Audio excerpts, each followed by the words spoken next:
Welcome to Everything's Not Black and White, a podcast about perspectives with your hosts, Lala and Brian. How's everybody doing today? Yeah, we're doing great. We got a special guest today. Why don't you go ahead and introduce him? Our friend and extraordinaire man about town, man who knows everything. The man, what is that one commercial? The one with the beer. What's that one? Look, I don't know where you're going with this. The one with the guy, the most interesting man in the world. That's it. Okay. The most interesting man in the world. I didn't realize he was that phenomenal, but he is special in his own way. He is our good friend and buddy, Doug Riggle. Doug and I have been good friends for a long time. We were co-workers at an organization, and then we just became fast friends. Doug is an amazing communicator, change management guru, but most importantly, and for today's conversation, he is the founder of Orphan World Relief, which helps orphans in foster care systems around the globe. So he does have a website, orphanworldrelief.org. That is orphanworldrelief.org. And we'll be talking a little bit more about that a little bit later. But first of all, let's just welcome Doug to the podcast. Hey, Doug. Hey, guys. How you guys doing? Thank you for having me tonight. Oh, we are doing excellent. We're excited to have you and for our listeners to hear your story and what you're all about. Most interesting man in the world. I appreciate it. I just pretending that I'm actually not in my house and I'm actually sitting in front of you so I can mentally escape my confinement. Exactly. Well, I would have to put clothes on if we did that, so I don't know. I'd appreciate that. Yes, lucky for me. Yeah, you're not here. So that's okay. Well, Doug, why don't we talk a little bit about your own personal life and how you have been touched by adoption since early age? Yeah, it's funny because it started when I was born. And back in the 60s, so I'm dating myself a little bit, I'm 55. Back in the 60s, when you got pregnant out of wedlock, you had no choice other than to give that child up for adoption, for the most part. So my biological mother found herself pregnant, didn't tell my biological father. The only person who knew was her mother, and she sent her to a care center on the other side of the state. Told everyone that she had a nervous breakdown because she had been through a marriage and a divorce. And then gave birth to me, and then she went back home. And about a month later, my parents, who had tried to have another child, they had a daughter, and tried 3 more times but failed.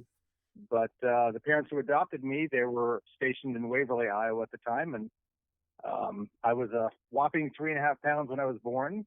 And if you can see me, you'd know I've made up for it since then. But I was placed for adoption and to a great family, and it's been quite the journey ever since. It's really informed who I've become later in life. Yeah. So did your parents tell you when you were young that you were adopted, or how did you find out that you were adopted? So when I was in 5th grade, and I remember this all too well, I remember sitting in the kitchen with my mom and my dad just pacing back and forth. And my mom would start to talk, and then she'd break down into tears. I'm thinking someone's dying. I'm dying. I didn't know what was happening. And then it gradually unfolded that I was adopted. And, of course, I'm like, okay, this is new. I understand what adoption is, but at the time, I didn't know anyone in my life who was adopted. And then, so of course, I asked the obvious question: who were my parents? And they weren't told the truth. Back then, you just kind of hid everything, and so they didn't know what to tell me other than what they were told. And but then they're like, "We have information also that we can give to you, but we'll wait till you're 18." Like, fine. The next day in school, this is why this time period is critical. My 5th grade class, Mrs. Salpetro was sitting, giving out an assignment on genetics and the Mendelian square, where you kind of figure out eye color and who should have what. Mm-hmm. Well, I didn't want to have a failing grade because I just found out I was adopted. And as I went to my teacher and told her that, hey, I'm adopted, I have different eye color than my family, this isn't going to work for me, I don't want to get an F on this because if I do it wrong. She proceeds to tell the entire class. That's different than the rest of us. He's adopted. Oh, wow. I remember feeling so horrible, and kids asking me questions about if I was a bastard. And back then I was naive. I didn't even know what the word meant. I'm like, no, I don't know. So that was my exposure to finding out that I was adopted. Now, Doug, when I myself was adopted later on in life, and I was curious, did you ever go back, and I know you wanted to kind of know who your parents were, but did you ever seek that out to find out who your mom and dad actually were? Oh, absolutely. So I waited so when I was in college, my girlfriend at the time, Gail, she and her twin sister were adopted. So we had a lot of conversations with the first person that I knew who was adopted. So we talked about it all the time. And she had started looking for her birth family. And so I waited for my parents to be gone for a weekend. I think we were living in Texas at the time. I think they actually came back to Ohio. So I broke into their file case and I found all the documents that I needed, took it to work and photocopied it and brought it back home and then started my search. Just before I turned 30, I was really, really wanting to find my mother. So I worked with a group that was called Reunite, actually. They used to be out of Reynoldsburg, Ohio, but I don't think they exist anymore. But they would help adoptees find their biological family. And they gave me some information. They told me where to look.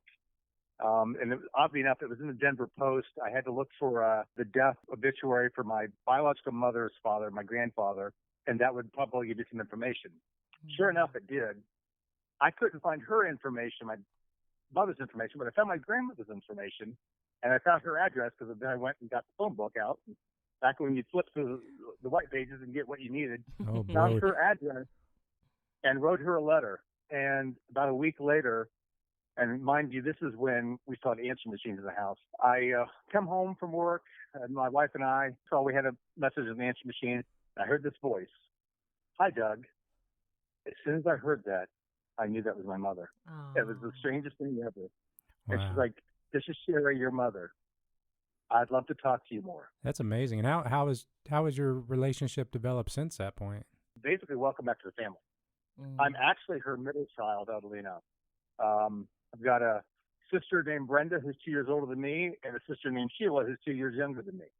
So in that family, I'm the middle child. It's just the way it worked out. It's unbelievable. I go down to visit them every chance I get, at least once a year. Love spending time with them, and just love being part of their family. And so did your family, your adopted family, did your relationship change with them at all? Did it get stronger, or was it strained, or what happened there? You know, I was worried about it. This is while I was looking. I was worried about my parents' reaction to this. Out of the blue one day, my dad asked me in front of my mother, have you started looking for your biological parents again? It was completely out of left field, and I just started looking. And so I'm like, okay, I could either lie or just be honest. So I was honest with him and said, hey, yeah, I actually started looking again. At that time, I hadn't learned anything. But as soon as I heard from my biological mother, I gave my parents a call to let them know. They were really cool about it. The harder part for me was because I went down there probably in May of that year to visit them, and seeing these people who look like me in some ways and have some of the same idiosyncrasies and things that you'd never expect. Like my sisters and I all hate wearing socks and shoes. Strange thing, but it's those little things like that kind of add to the story that make it kind of fun. But my mother told me she never told my biological father she was pregnant. And she actually said, here you go, here's his information. And he still lives in the same small town in Iowa. But it took me quite a long time to figure out a way to contact him so that I wouldn't disrupt his family. Because I didn't know if he was married, what his wife would think about this. Sure. He didn't know I existed. Obviously, then how would anyone else know? And I didn't want to disrupt the family, in any sort of way. But I felt he had the right to know he had a son. My dad's response was, well, I guess that's possible. No secrets there. So they devised a plan because then my dad had to tell his wife and his youngest daughter, Amanda. And then my brother-in-law was going to take my sister, his wife, Sadie, to lunch and tell her. That's actually a great story because he took her to lunch and he had all my emails in a file folder. When they got sat down at the restaurant, he started acting very nervous. She sees these whole file folders, and she realizes these are like printouts of emails. She starts accusing him of having an internet affair and starts screaming at him in a restaurant. All that said, finally, he tried to get her to quiet down, and she's screaming louder at this point, I guess, causing commotion. He's like, "They're from your brother." She's like, "I don't have a brother." And I'll leave out the expletives that she used at the time. He took the file folder, tossed it to her, and says, "What do you do now?" So later on that year, I went out there for a visit.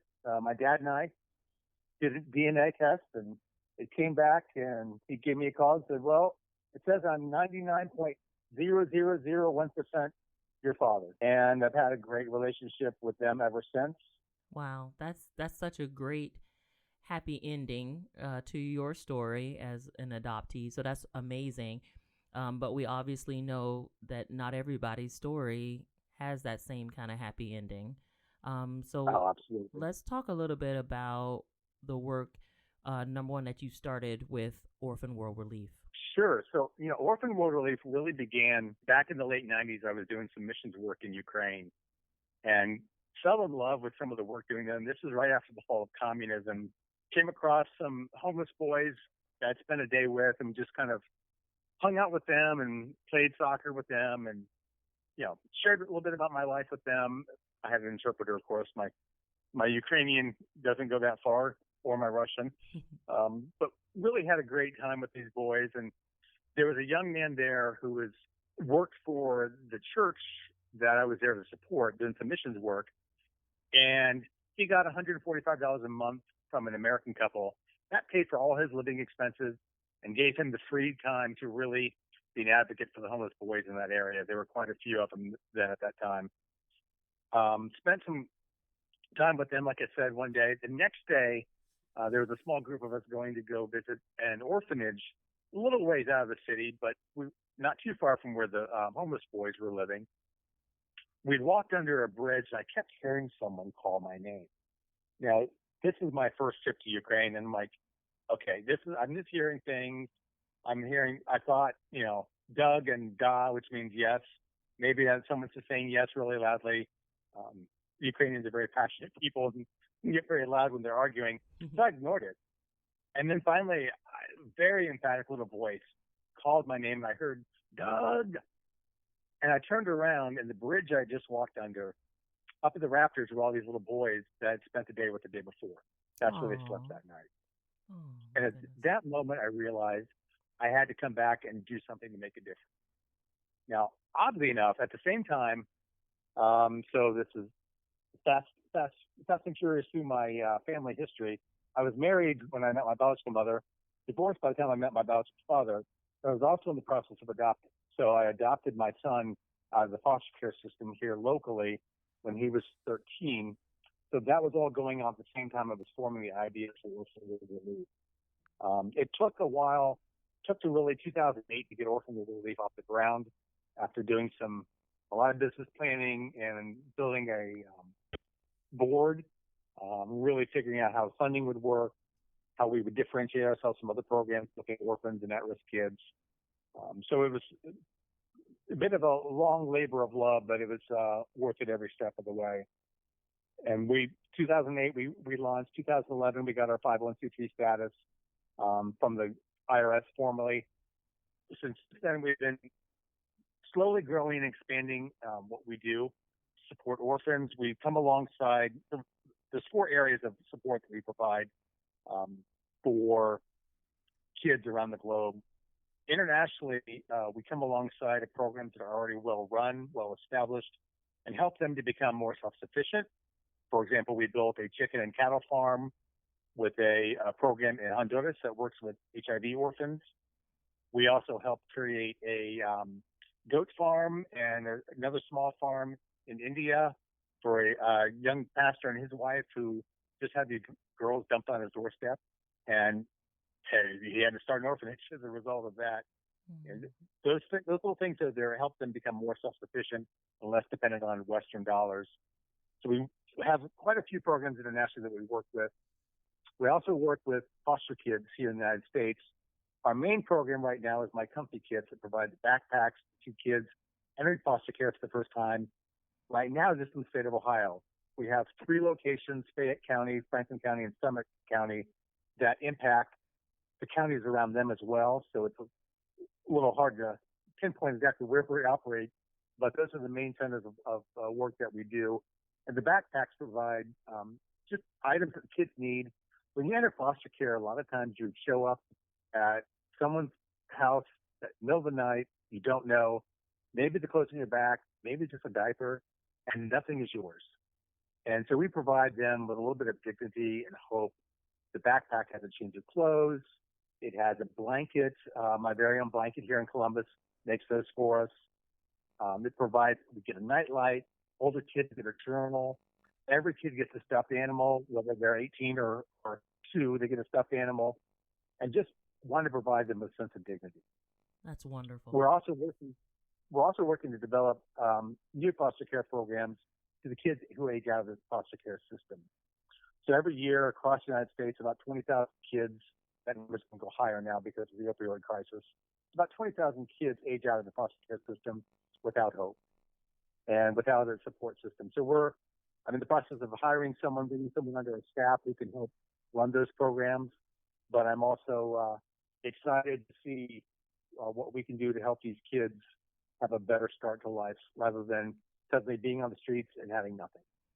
That's an incredibly noble and admirable and inspiring way to help young people across the globe, and especially here in our home state of Ohio, Doug. So that's really commendable, and I've been able to see you probably the last 6-7 years grow and develop Orphan World Relief and touch so many people. So it's been a real honor to watch you grow in that way. I appreciate that. It's been tough to know how to grow.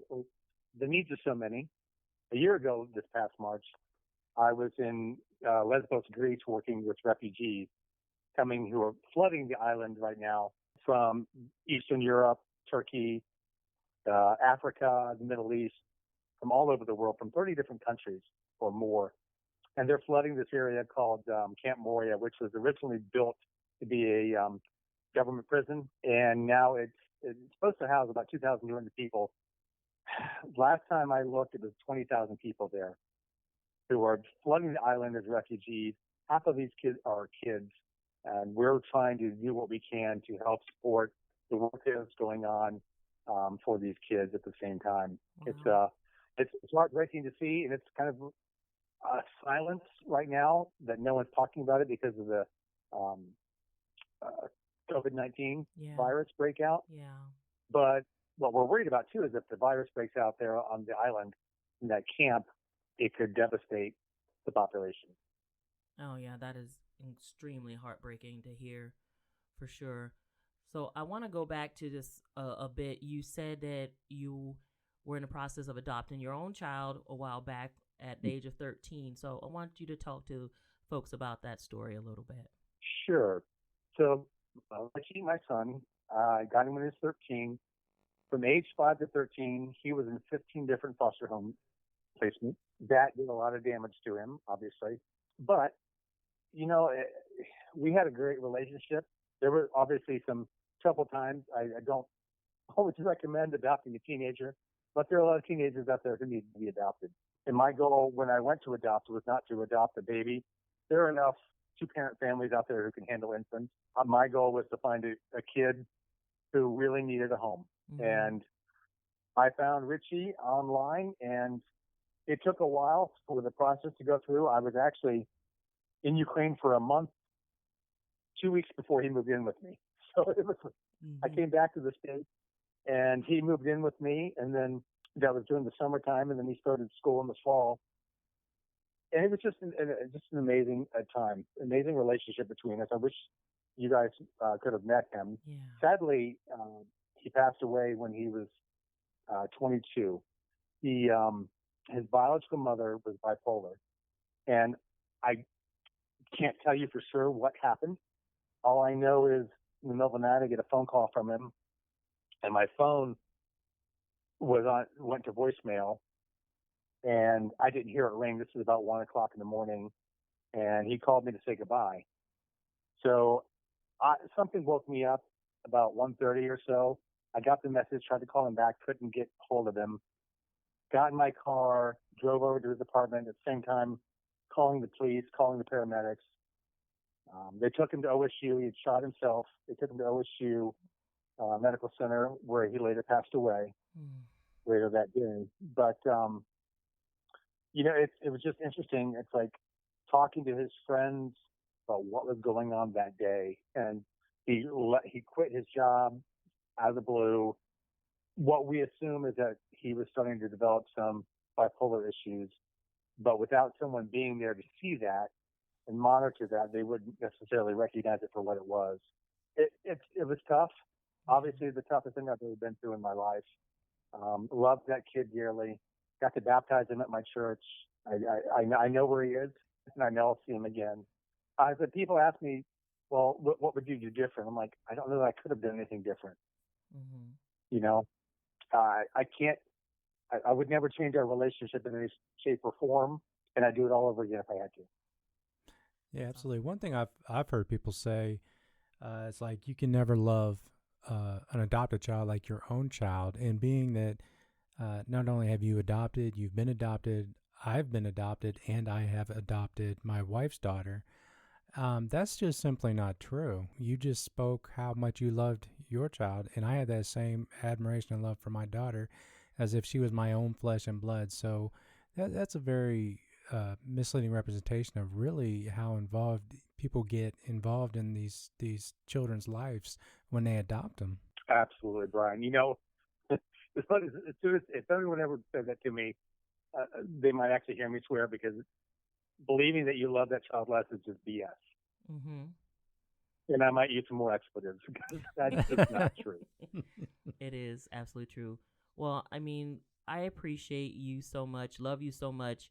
You've been such a dear friend to our entire family, and we know, how much you care about the children around this world, and we're so grateful to have you in our lives and for you to share your story, Doug. So we really appreciate you coming on the show today. But if people want to help support you and Orphan World Relief, what can they do? Oh, that, especially this time right now, we've lost 3 donors the past week just because of the shutdown of everything, and I completely understand that. So if you can help, go to orphanworldrelief.org, go to our donate page. There are multiple ways that you can give, and we appreciate anything and everything we can get. It's just an amazing thing. We've even had to shut down our fundraisers for this year because we don't have the capacity or capability to plan them, because no one's there to help us on the other end. Yeah. But that would be a great thing. And I've got to say too, the daughter that you guys are raising, I mean, she's my dog sitter too, so I've known her a little bit over the past few years. You guys are raising an amazing woman, and I can't wait to see what she does. Good parents are hard to come by in this world, it seems like, and I just appreciate what you guys are doing with Audrey. Oh, thank you. That's very nice. And Doug, your mission is so important. I was reading a few stats, and one of the ones that really stuck out to me was there's an estimated 14 million orphans in the world. And they said with that, if you put all the orphans in the world together, you would have the 14th largest country in the world. I believe that was what it said.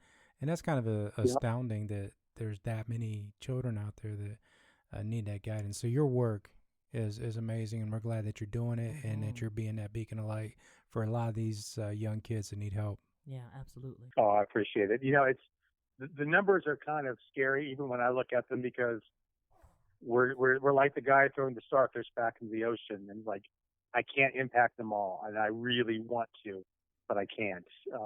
Even in 2020, Ohio alone expects to have 20,000 kids in foster care, and I know right now that there aren't 20,000 foster families out there.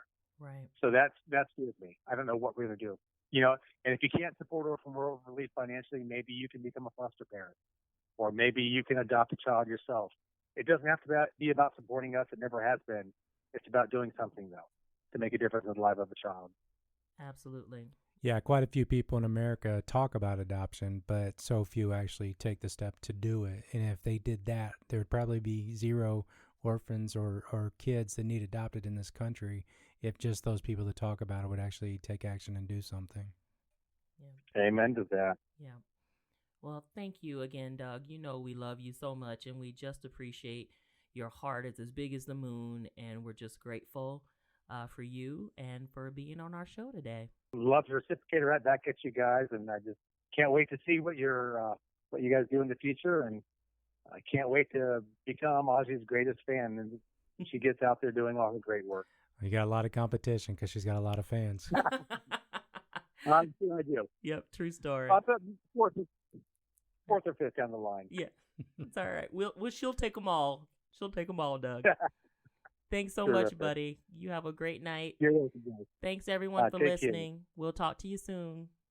And if you want to join us, how do they join us, Brian? How do they join us? Well, they could like us on our Facebook page, or if they want to interact with us, they could actually send us an email at enbwpodcast@gmail.com.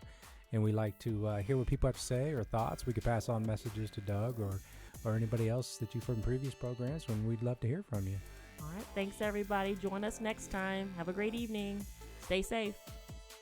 This has been Everything's Not Black and White, a podcast about perspectives with your hosts, Lala and Brian, a production of LBB Edutainment.